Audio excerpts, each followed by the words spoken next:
The aroma of slow-cooked pot roast filled my kitchen as I set 4 porcelain plates onto the dining table. At 63, after 30 years working as a hospital physical therapist, I appreciated the quiet rhythm of retirement.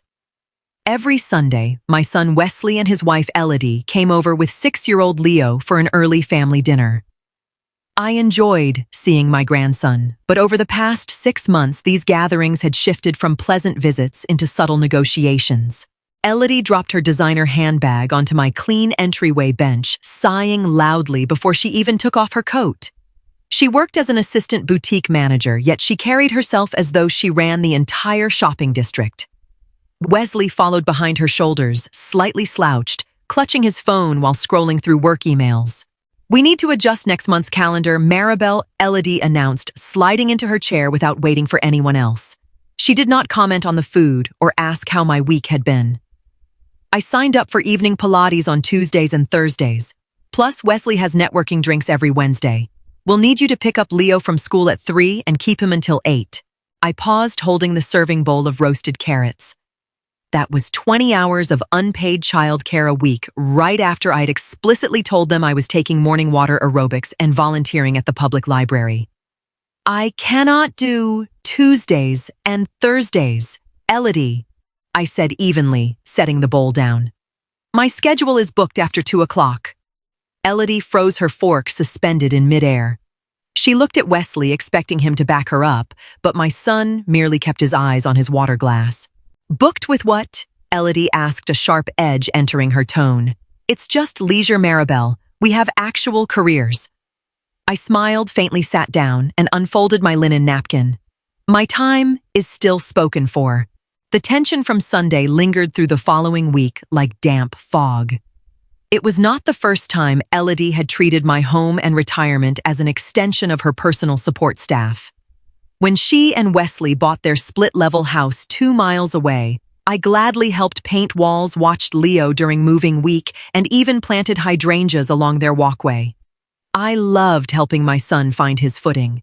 However, helpfulness gradually turned into expected compliance. Whenever Elodie overbooked herself, she simply assumed Grandma was on call. She would text me 15 minutes before school dismissal, asking me to grab Leo because she was having coffee with clients. When I arrived, the boy's backpack would often contain unpaid utility reminders and glossy catalogs for luxury furniture they clearly could not afford. On Wednesday morning, Wesley stopped by my house unannounced on his way to his office.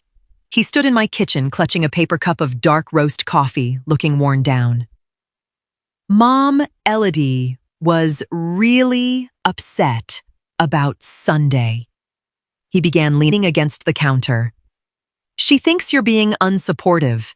It makes things difficult at home when you push back on small favors. Small favors do not consume 3 full evenings every single week," Slankin, I replied, rinsing a teacup in the sink. "I raised you as a single mother after your father died. I worked 50-hour shifts so you could finish college without loans. I gave you my youth." "I know that, Mom," he said softly, looking out the kitchen window toward the garden. "Nobody is discounting that." "Then do not ask me to surrender my retirement because neither of you knows how to manage a calendar," I said, wiping my hands dry. "You earn a decent salary as an accountant. If you need full-time coverage, hire a babysitter." Wesley shifted uncomfortably, swallowed hard, and left without another word. By the second week of the month, I began reinforcing the small boundaries I had previously let slide. In the past, Elodie frequently dropped off bags of laundry or dirty sports uniforms, casually mentioning that my heavy-duty washing machine did a better job than theirs.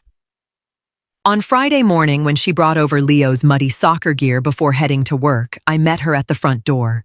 "Leave the bag in the car, Elodie," I said before she could step into the hallway. "I am heading out to my book club in 20 minutes. She blinked in disbelief, the nylon duffel bag dangling from her manicured hand. "It takes 2 minutes to throw it in the cycle, Maribel.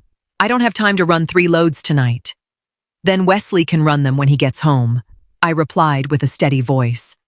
"I will not be home until late afternoon." Her lips pressed into a thin, tight line. "You're acting very distant lately. Is something wrong with you?"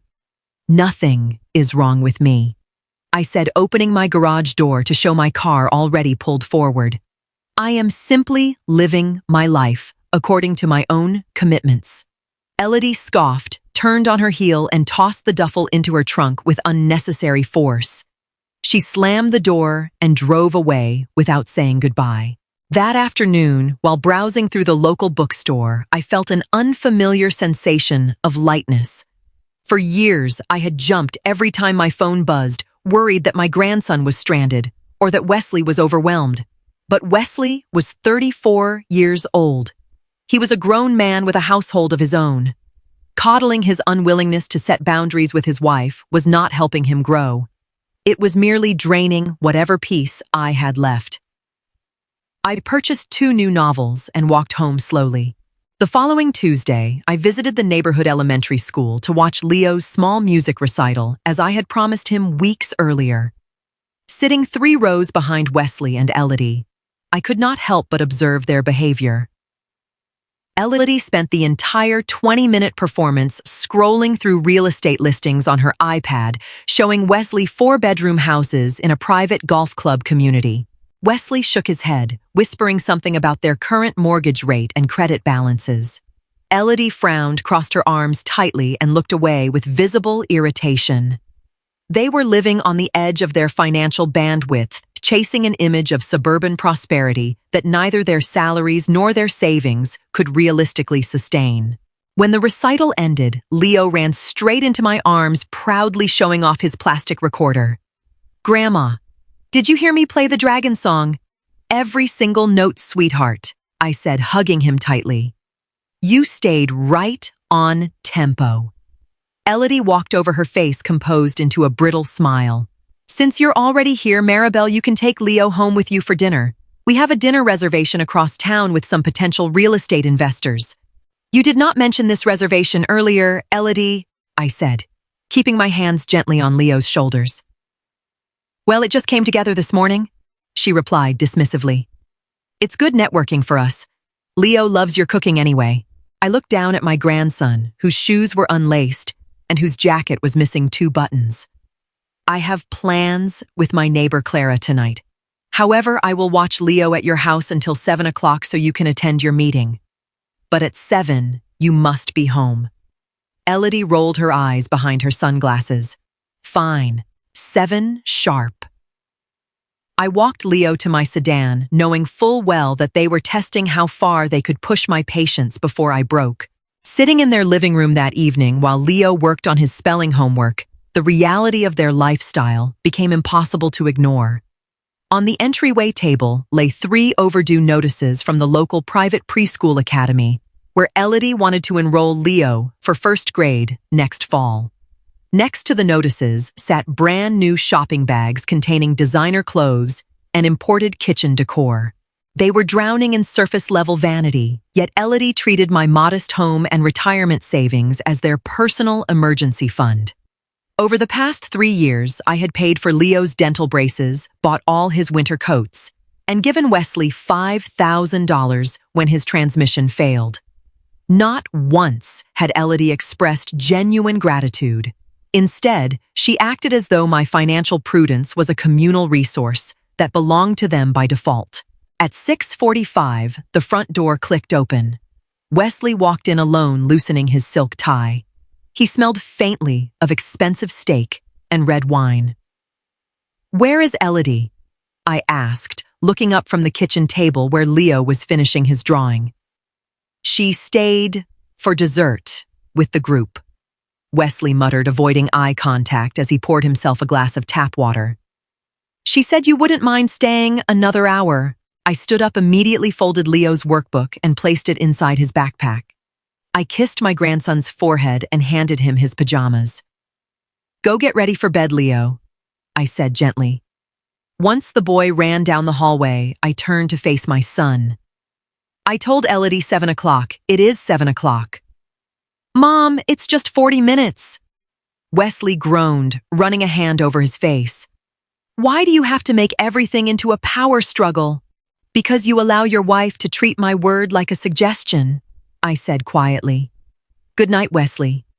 I walked out to my car, my decision entirely solidified. Over the next 2 weeks, I took concrete steps to organize my affairs and establish total independence from their daily drama.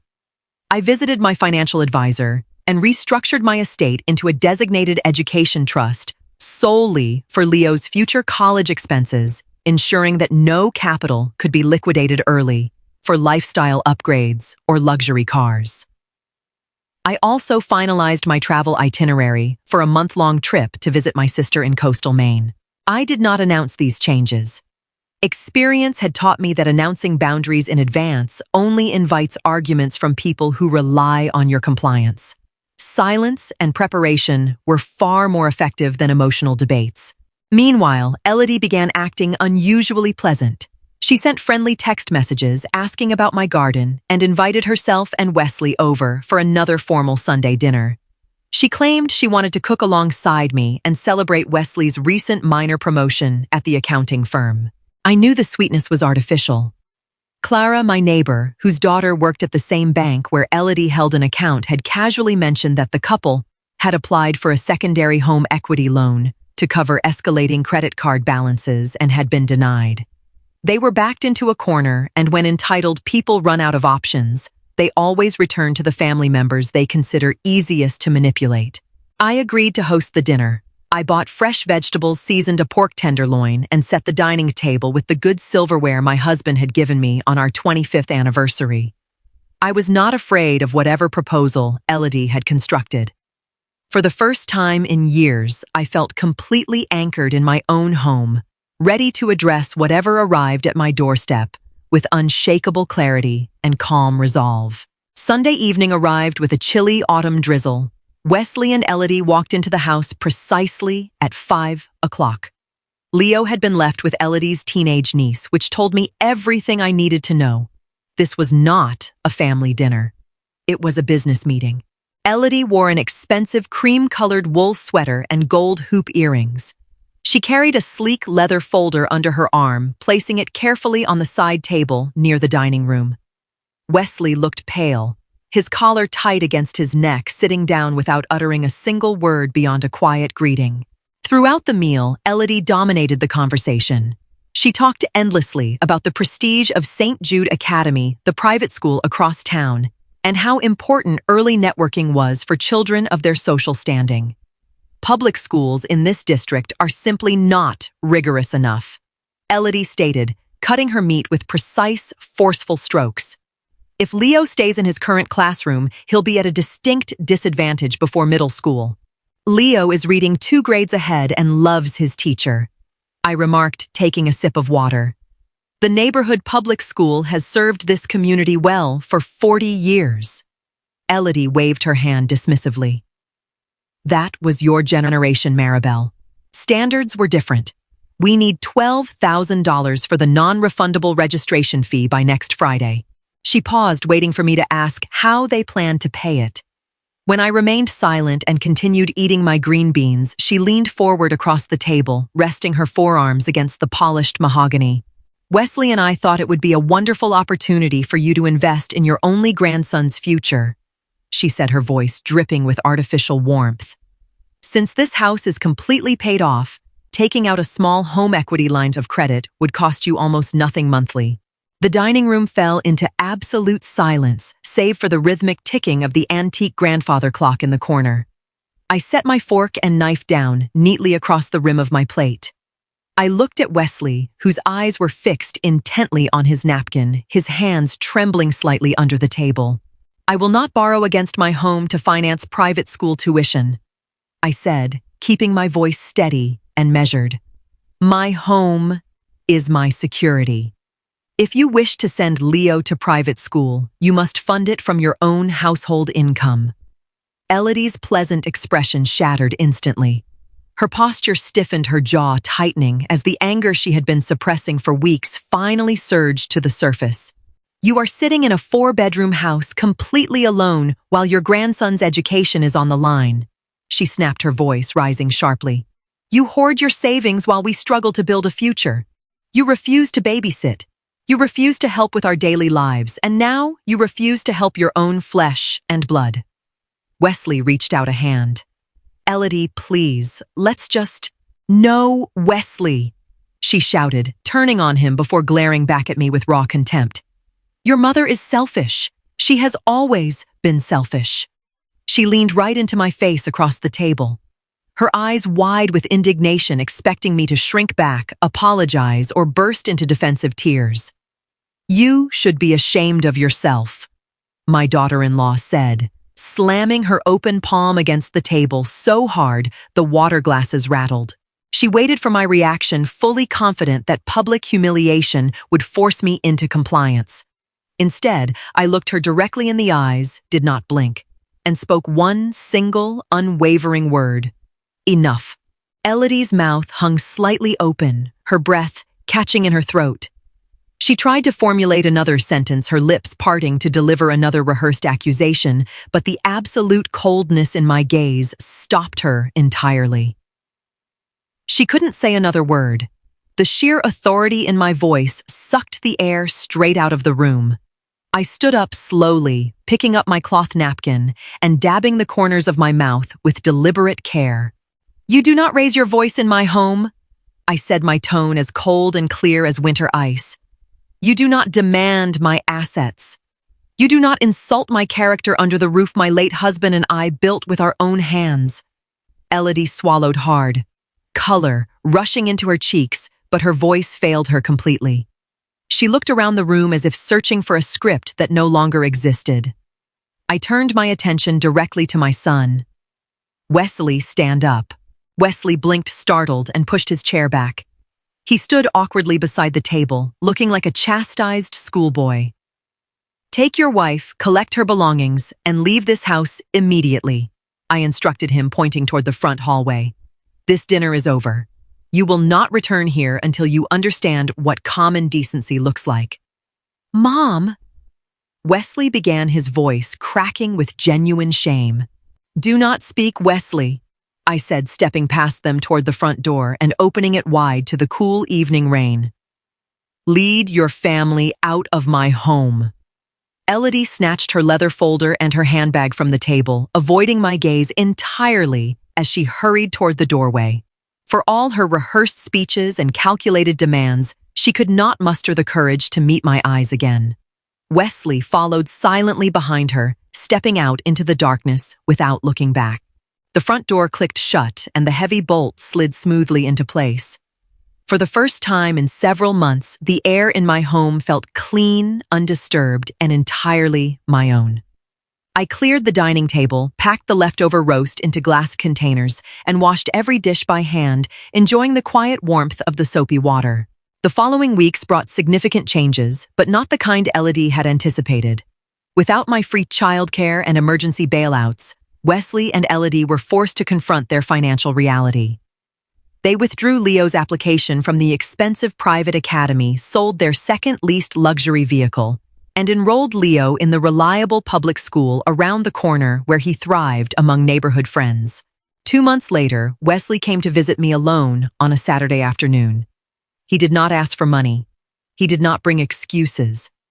He sat on my front porch, drank the iced tea I offered him, and apologized sincerely for his weakness and lack of respect. I let things get out of hand, Mom, he admitted, looking at his calloused hands. I thought avoiding conflict was keeping peace. I was wrong. Peace without honesty is just cowardice. Wesley, I replied gently. I love you, and I will always love Leo, but my boundaries are permanent. We established a new relationship, one based on clear visits twice a month, zero financial entanglements, and mutual respect.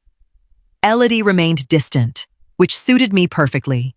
She had learned that my kindness was a choice, not an obligation she could exploit. The next morning, I packed my suitcase, locked my front door, and drove north toward Maine to visit my sister. The open highway stretched before me under a brilliant blue sky, quiet, steady, and entirely free.